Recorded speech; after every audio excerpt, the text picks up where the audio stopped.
সস্তায় আজকে যেটা জিআই বোর্ড দেখতে পাচ্ছেন আমাদের হাতে, এই জিআই বোর্ডটা যে কোনো প্রকারের হয়, 6 মডুলার 4 মডুলার 5 ইঞ্চি ওয়ালে দু সাইডে একই জায়গাতে ইনস্টল হবে কিনা সেটার জন্য আজকে দেখা যাক।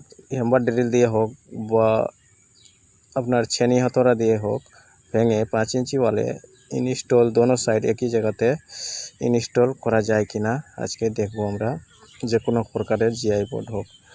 প্রথমে দেখে নিচ্ছি আমাদের জিআই বোর্ডের মানে হাইট কতটা। দেখতে পাচ্ছেন আপনাদের টেপে দেখুন ভিডিওর মাধ্যমে 2.5 ইঞ্চি আছে। আরও আপনি দেখেন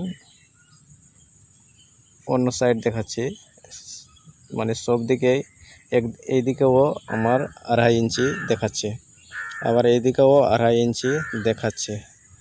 দেখুন পুরোটা, এই যেটা কান সাইডটা কোল সাইড এটা বাইরে থাকলেও হবে, এটা মানে দেওয়ালের বাইরে, সেটা প্লাস্টারে মেকআপ হয়ে যাবে, মানে 1/2 ইঞ্চি প্লাস্টার হবে, তখন দু সাইডে আমরা মেকআপ করে দিতে পারবো প্লাস্টারে।